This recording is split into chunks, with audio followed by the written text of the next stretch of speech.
Lee was unsure of what to exactly say, as he stood only 1 foot away from the stranger. He was uncertain if this man was just an ordinary guy, of faith like the Save Lot bandits, or even cannibals like the St. John's. "Hello? How are ya?" the stranger inquired, seemingly friendly at the moment, as he looked towards the man and the young girl standing beside him. "I'm fine, thanks," Lee answered. "Who are you?" "Well, I'm doing just fine, thank you," the stranger replied, smiling, shifting his right slightly, gesturing his arm back towards the way he came. "My family and I set up in the ways down river. I'm kind of surprised we haven't run into each other." So while he was talking, Lee shifted his eyes towards his hip, where he could say carrying the Colt Python and the gun holster attached to his belt. And the left of him worried slightly. How did he seem dangerous with a weapon? But then again, what person did not own a gun these days, especially in the day and age? "So what are your names?" the stranger inquired the two. "You both related?" Lee was about to answer, but revealing his name to him may not be a good idea. After all, you never know who you could trust these days. But then again, he wasn't being honest. A good thing? Lee needed to say something before it took look suspicious. He first spoke the first thing that popped into his mind. "I'm, Kenny, and this is my daughter, Lily." "Pleased to meet you, Kenny, and that's a sweet name," the stranger admitted before he looked at her with a change of expression from a friendly one to a curious one. He stepped closer towards Lee, who placed his hand out from the stop. "You mind if I come in, Kenny? I've been out all morning and the heat has got me cooked."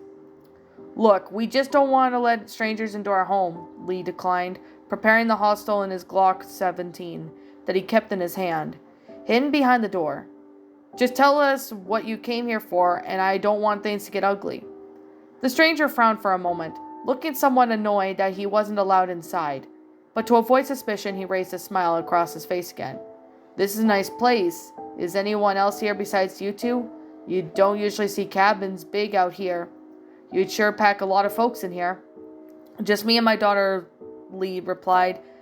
Deep down, he prayed that one of the group cabin members did not return. "Really?" the stranger replied, dropping his smile again, as he shrugged his shoulders. "Well, since I don't want me here, I'll cut to the chase. I'm out looking for my people, 7 of them to be exact. They've been gone for a while and I'm worried they might have gotten lost. Maybe you've seen them?" "We don't see a lot of people nowadays," Lee admitted, turning towards Clementine for a moment before supporting his lying story. "Isn't that right, Lily?" "Right, Dad," Clementine agreed, obviously not seeming to know very good when it came to lying, since her parents always raised her to be honest. "Well, just in case, I'll let you know what they look like. Couple of farm boys, an old man, Spanish guy and his daughter, quiet girl, bit taller than Lily, a big black guy, this big." He paused and gestured out his arms a couple feet in this front of his stomach, and a pretty little pregnant lady. Clementine gasped slightly under her breath, as she knew the full fact what he was talking about. Everyone in the group. Lee too was surprised that this man had just said, knowing everyone described as all the members of the group. Couple of farm boys, Luke and Nick. An old man, Pete. Spanish guy and his daughter, Carlos and Sarah. A big black guy, Alvin. A pretty little pregnant lady, Rebecca. "That's a lot to lose," Lee admitted, unsure of what to say exactly. "Tell me about it," the stranger agreed. "This whole damn thing's a pain in the ass." The two exchanged his looks with one another, both glaring with normal expressions. Lee and Clementine hoped that he would go away soon. But as for the stranger, he looked like he was going to pass their lies. "You have no idea who these people are, do you?" the stranger asked, raising a grin across his face. "I don't know what you're talking about," Lee lied, frowning slightly and prepared to close the door on this man. "Okay then, answer me this though. If people don't trust you, how can you trust them?" the stranger asked, knowing what the other group was like before they'd been separated for certain reasons. "Well, I think I troubled you long enough. I'll be on my way now."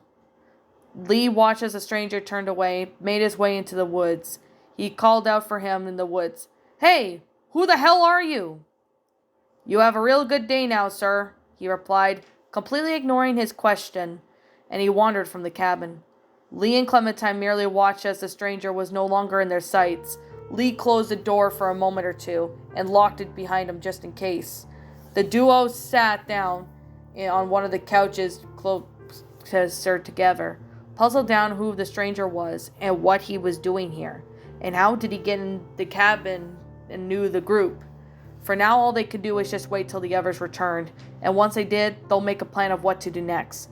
There's a chance that he may return, and if so, it was important that they'll inform the group second he returned. Not too long after the stranger had left the cabin, Lee and Clementine and Sarah were in the living room together.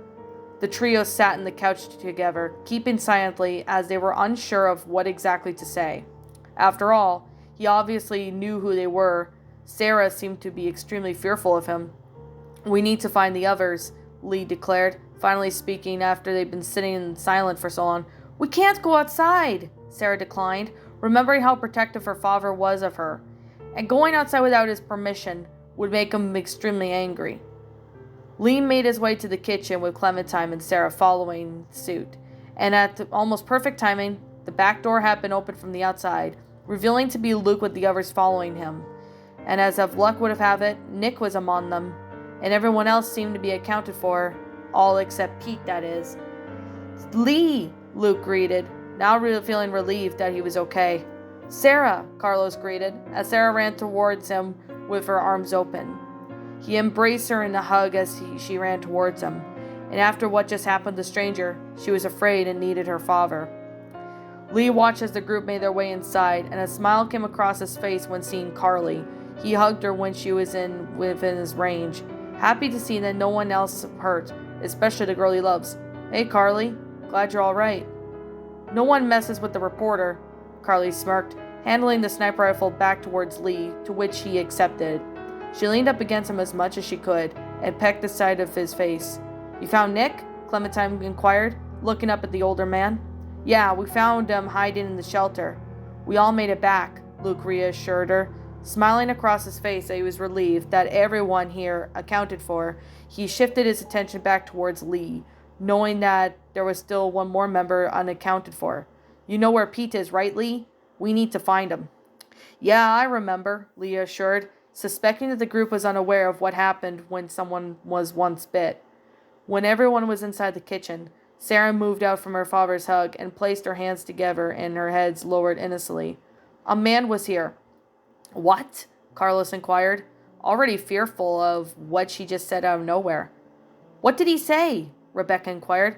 "Someone came into the cabin," Sarah repeated, afraid to look at their father in the eyes, fearing that she was going to see his angry expression. Even despite the fact that she did nothing wrong to him, Lee talked to him. "And you just opened the door for him?"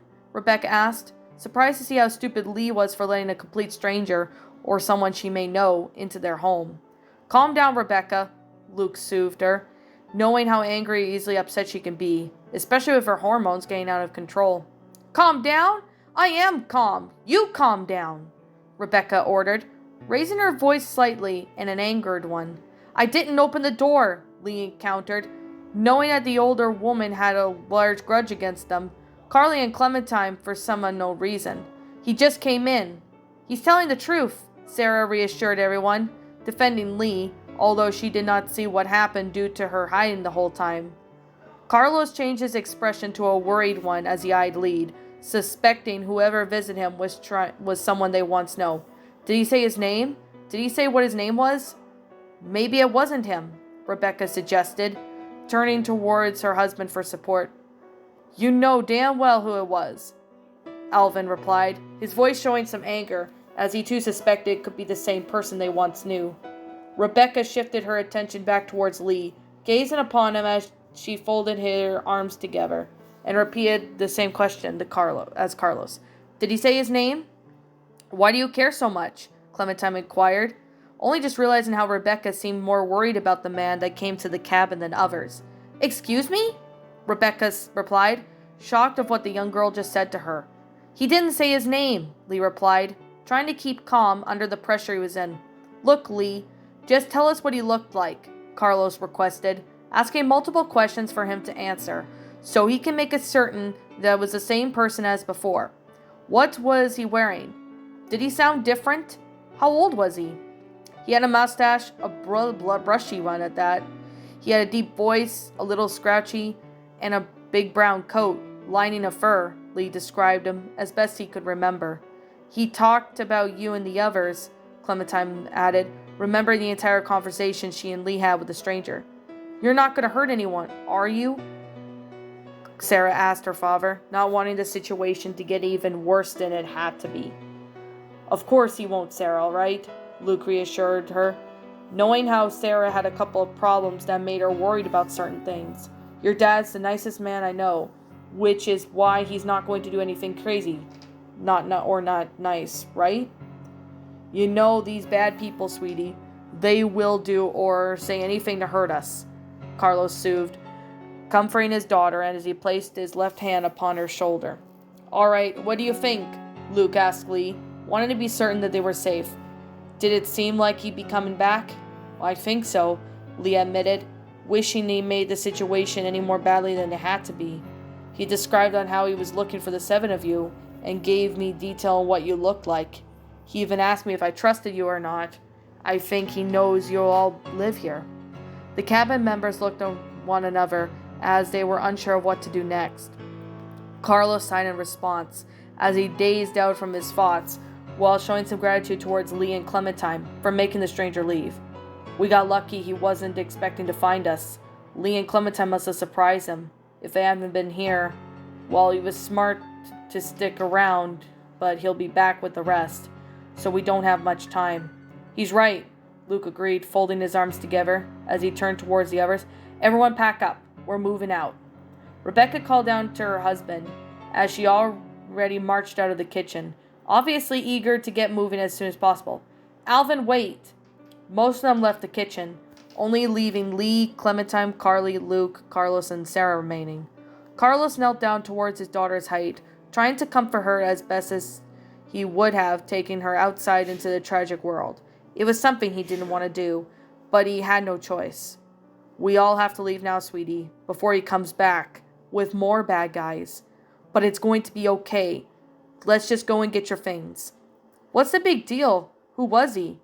Lee inquired, not knowing the full truth as to why the stranger had appeared in the cabin looking for them.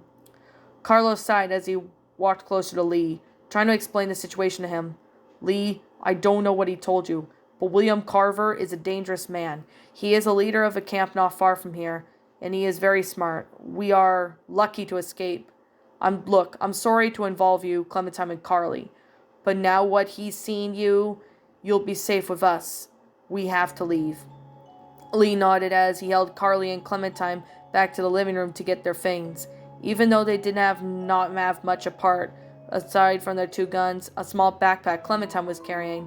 But before long, everyone got their things together, and it was time to go before Carver would return with backup. Luke declared that it was time to go as soon as everyone here was accounted for, but nevertheless, they had to look for Pete along the way. All right, everybody, grab your stuff. Let's hit the road.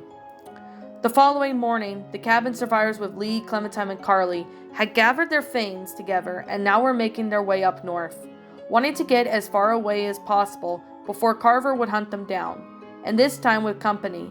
They were quite low on supplies and ammo, but they had to make it last for as long as possible. But they did not need to make a quick stop first. It was just to find Pete. While they were walking, Lee, who was walking ahead most of the group, with Clementine behind her, turned her attention when she saw Rebecca caught up to them.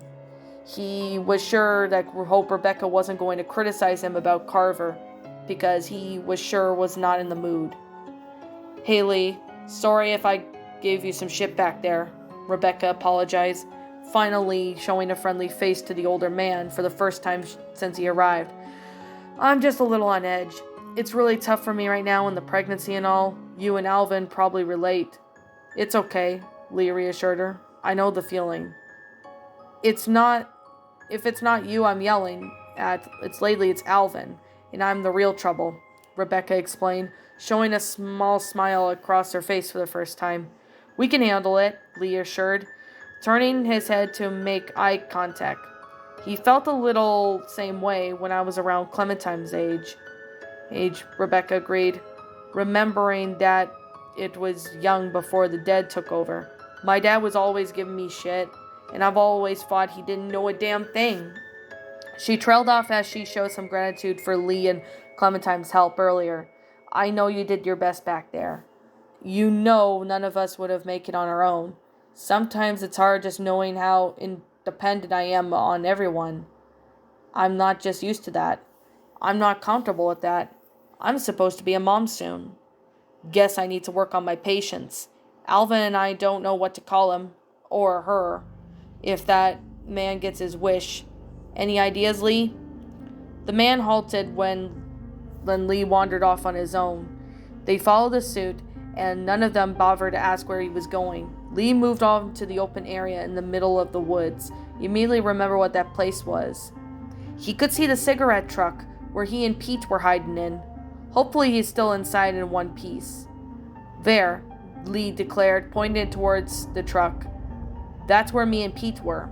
Everyone else stood for a moment, except for Nick, that is, who rushed over to the cigarette truck, desperate to find his uncle. Carly decided to follow him, just in case of anyone's surprises. Nick opened up the doors of the truck with a worried expression across his face. He's not in there. This was the last place I saw him, Lee assured. He was too weak to move. He couldn't have gone far. Maybe he's around here somewhere, Alvin suggested, shrugging his shoulders during mid-sentence. Keep your eyes open, Carlos demanded, carefully scanning the area for any lurkers that might be roaming around for a fresh meal, and stay in sight. Everyone spread out across the entire area, calling out his name in an attempt to find him, all except Lee, that is, who had wandered at the side of the pickup truck with Clementine beside him, where they noticed a blood trail smeared across the ground. He began to follow the trail without informing anyone, not wanting to cause any panic. Uncle Pete, Nick called out, with a hint of panic in his voice. Pete! Lee continued the trail of blood until it led him behind a rock. He had noticed a dead walker lying motionlessly against the ground. He looked towards the corpse, lying beside it, when he saw him next to him to be shocked even to move. Instead, he closed his eyes as the others approached him from behind, trying to investigate what he had found. Oh my God, Nick gasped, his eyes widened at the sight of his uncle, lying motionlessly on the ground with a bullet shot to his brain. His body had been devoured and blood was smeared all around him. What happened? What the hell happened? He's been shot, Carlos declared, closing his eyes for a moment at the loss of his friend. Did he shoot himself? Lee wondered, remembering what Pete tossed his gun aside when they made their escape in the woods. He didn't have a gun. Who could have done it? Nick was too saddened to even look at his uncle and turned towards Luke, who comforted his brotherly friend with a hug, calmly assuring him that everything will be okay. Son of a bitch, Alvin sighed. We need to go, Carlos declared, not wanting to stick around any longer due to walkers and the fact that Carver might still be tracking them. Everyone nodded and make their way back to the same path, all except for Nick, that is, who just needed a moment to move. Luke moved behind him, knowing they need to go. He's gone, Nick. He's gone now. We have to keep moving. Come on, man. Nick tried his best to hold back his tears as Luke escorted him back towards the path with the others. He was now at the loss of the member of family left, knowing he was all alone now. First his mother, and now his Uncle Pete, who may have been a little harsh on him in the past, but acted more fatherly figure towards him than his real father would have. While continuing the rest of their journey up north, everyone was silent for a few moments, still in shock and sadness as to what happened to Pete. Nick was the first one to speak to Lee, needing to know what happened. He picked up a little pace to keep up the same speed level as Lee. Lee, tell me how it happened. He got bit at the river, Lee admitted it. He helped me save me, though. If he hadn't showed me the way back, I may have not made it back. Nick did not respond, and a sad expression rose across his face again. He found himself slowing down too, sad to move. He lowered his head to the ground, now standing behind everyone else. I'm worried about that kid. Keep an eye on him for me, will you? Luke requested Lee, showing that Nick was losing hopes and even living, even it felt like he had no one left in his world. I will, Lee assured. Pete would want me to take care of you, Nick, and I promised him I would. The two kept walking for a moment. While Carlos and Sarah were leading everyone else the way they were going, Luke was just behind them, and everyone else was behind Lee. You sure you, Carly, and Clem still want to come with us? Luke inquired, wanting to make sure that they were comfortable going with them to, well, whatever they were going. I mean, we got off on a good start, and you did save Pete's life before he, well, you know. He kept quiet to Nick to not hear him, despite the fact that he was nowhere near them. Well, we ain't got much of a choice, Lee admitted, unsure of where they were going to go next. We're heading up north. So are we. Luke smiled, assuring him that staying with them for a while was going to be their best option. Look, you're going to have a better chance of getting anywhere when you're with us than on your own. Luke paused for a moment, and then pulled out a map, to which they had checked how far they were going before they reached their destination. I figure we got about 4 or 5 days to reach up those mountains. Now if they're tracking us, we should be able to lose them up there. 5 days? Rebecca repeated, worried that she might not be able to make it up there in time due to her pregnancy and being close to giving birth. It's gonna be okay, Beck, Alvin assured her, knowing how paranoia his wife could be nowadays due to their pregnancy. We have to keep moving now, Carlos spoke up, joining the conversation after he had been silent with his daughter for a while. It's our only choice. 5 days had passed since the cabin group had left their home in fear of Carver returning to get them, and they did not take any breaks other than just to sleep and rest for around 5 minutes each time. It was tough for them, but eventually they made it to a nearby river and decided to rest for a few minutes until it was safe to keep moving. Lee and Clementine was on duty to keep checking the area since they had more experience with the outside world than the inside. Clementine was lying down next to a rock on her stomach while looking for a pair of binoculars she had. Lee saw through the scope of his rifle as he stood up, checking the area carefully. See anything? Luke inquired, but did not get an answer from the two straight away. They better see something, Alvin hoped.